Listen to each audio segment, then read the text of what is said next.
Please, have a seat. Now, I'm sure we can do a better welcome than that to Elon Musk in Saudi Arabia.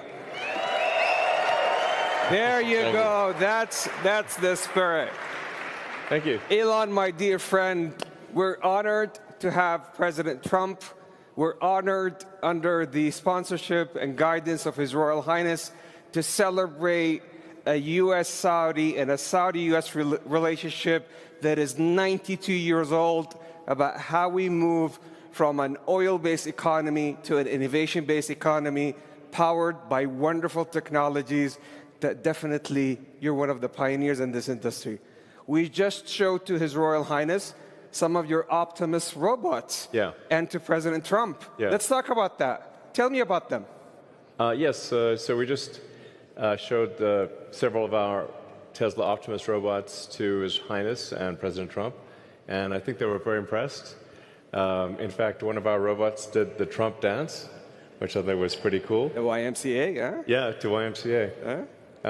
So yeah, our robots can dance, they can walk around, they can interact.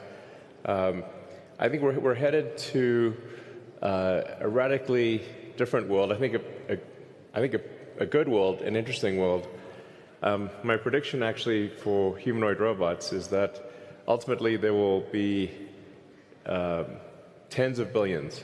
I think everyone will want to have their personal robot. You can think of it like as though you had your own personal C-3PO or R2-D2, but even better. Then who wouldn't want to have their own personal C-3PO, R2-D2? That would be pretty great. I also think it unlocks an immense amount of economic potential, because when you think of like what is the output of an economy, it is productivity per capita times population or capita. Once you have humanoid robots, the actual economic output potential is tremendous. It's really unlimited.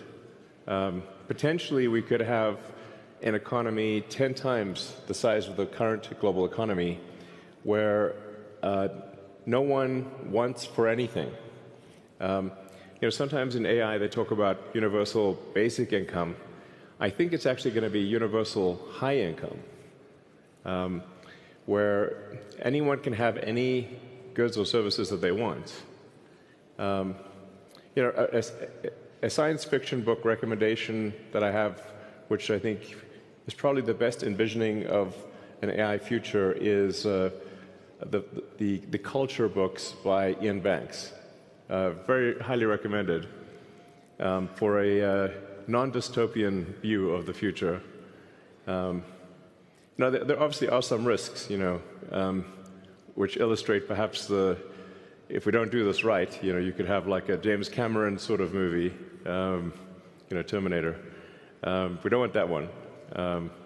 But having sort of a Star Trek future would be great, where we're out there exploring the stars, discovering the nature of the universe, and a level of prosperity and hopefully happiness that we can't quite imagine yet. So I'm very excited about the future, and very glad to be here. Thank you for having me. It's our absolute pleasure. Yeah. And His Royal Highness was talking to you about his vision and his dream to increase productivity for the Kingdom of Saudi Arabia and power up the region and the whole world with robotics, but also on robo-taxis. So how are we doing on robo-taxis? So really you can think of a car or future cars as being robots on four wheels. And, I think it would be very exciting to have autonomous vehicles here in the kingdom. Indeed. If you're amenable. You heard it here from Elon. He's bringing his robo-taxi to the kingdom. Yeah. He has another announcement that he's going to share later. Exactly. So, and I'd also like to thank the kingdom for approving Starlink for maritime and aviation use. Thank you. Maritime and aviation. There you go. There you go. So you're going to bring us robots to help us increase our productivity. Yeah. Robo-taxis to make sure that our cars and assets turn into a cash-generating unit. Yeah. And Starlink to reform our aviation and maritime. Yeah. Talk about XAI. Absolutely. But I should want to mention also something that may be worth considering is tunnels. Tunnels. The Boring Company. I have this company called The Boring Company, which sounds kind of boring, but it literally bores tunnels.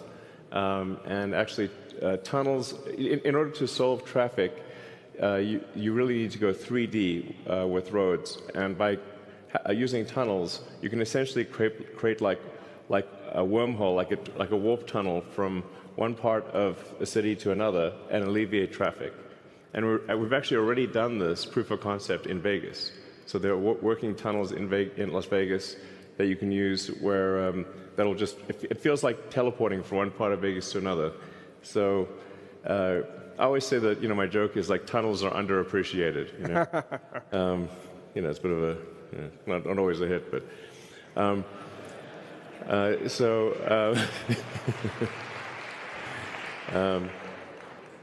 Yeah, and then XAI is just trying to solve general purpose artificial intelligence. The goal with XAI is to have a maximally truth-seeking AI. And it's important to be maximally truth-seeking AI in order to understand the universe. Mm-hmm.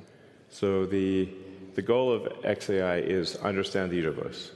To understand, what is out there. Where's the universe going? Where did it come from? What questions?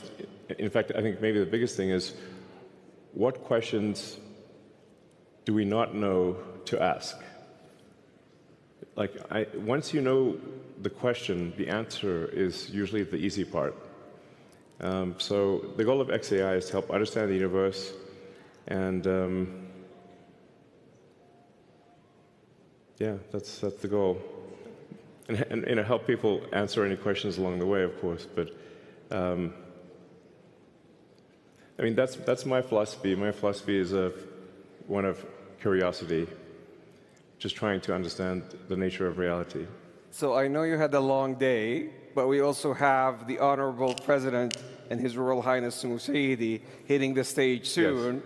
So this is a historic day, a partnership about how we could join hands together, as we have joined hands in the past 92 years, on building a factor-based economy to help the world and power up 20